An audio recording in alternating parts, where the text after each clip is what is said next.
Ayan si Mrs. Ay! Huwag mo ako iyano! Kasama ko. Ayan, nagbabakbak. Sipag. Para makatapos! Madali rin pala pag may gamit.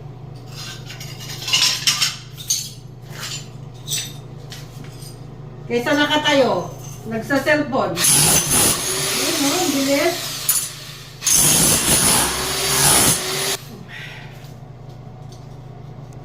Tama na yan. Ito munang ginagawa ko. Kasi kakakain ko lang.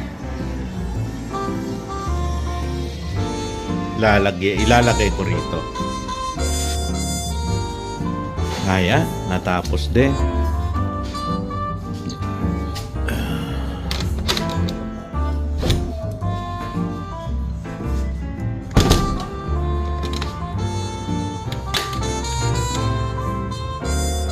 Okay. Naglalagay na ng frame ng banyo. Ay nako, madugong repair talaga. Pero very proud din ako. Natapos ko yung flooring. Wala pang isang oras.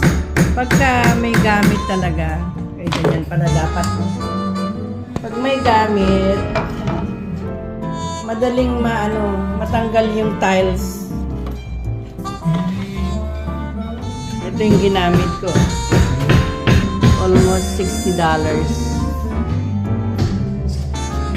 Pero next, kasi every weekend lang kami nagpupunta dito dahil may trabaho din kami.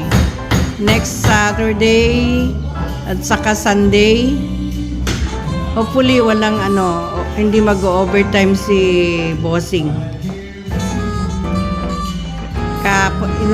Itong weekend nga to, tinawag siyang mag-overtime pero kailangan tapusin ito.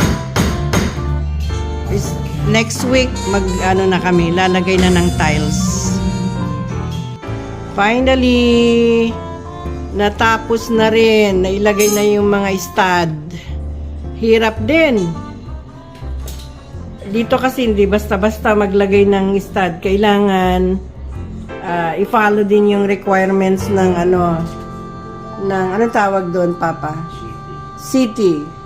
Hindi ba itong size ng stud yung parang size niya dapat 6 inches apart. Hindi basta-basta maglagay ng maglagay lang. 16 nga. 6. Did I say 6? 16 inches. Ang medyo nahirapan kami dito sa door. Ilagay na rin namin. Nung una hindi makapasok-pasok. Anong ginagawa mo dyan? Ito yung supply ng hot and cold sa laundry. Protection ng yan, yung sa tubo niya. Maraming rules pag nagpagawa ka ng ganito. Hindi pwedeng basta-basta lang. Kagaya nito. Dapat ang cold nasa, kung doon ka sa kabila, nasa right side. Ang hot nasa left. Pero dahil nasa likod ako, parang nasa right side yung hot. Tapos, yung door, nahihirapan kami.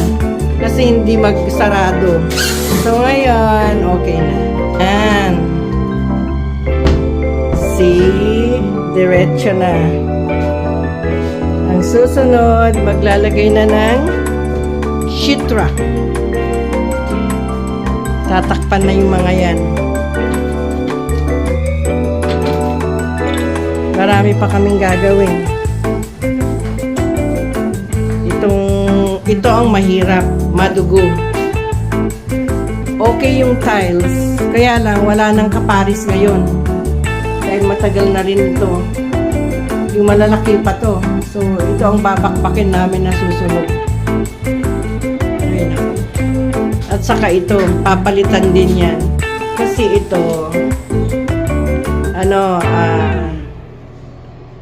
tawag dito? Yung pinaka-gripo niya nasa baba dahil dating ano tawag dito? Bathtub. So ngayon, pag dapat ito itataas. Hindi lang basta taas, kailangan meron din measurement. Kailangan 48 inches above yung measurement niya from the floor. So, hindi na namin maisisave talaga yung tiles kasi babakbakin talaga dahil papalitan. Magta-tiles na si Ruben. Kung kaya ko lang, itutulungan ko na eh. Pero, I'm happy. Tapos na yung mahirap na banda. Hirap magbakbak. Kaya tinulungan ko na rin sa floor. May naitulong din ako. Kung nagbakbak niyan.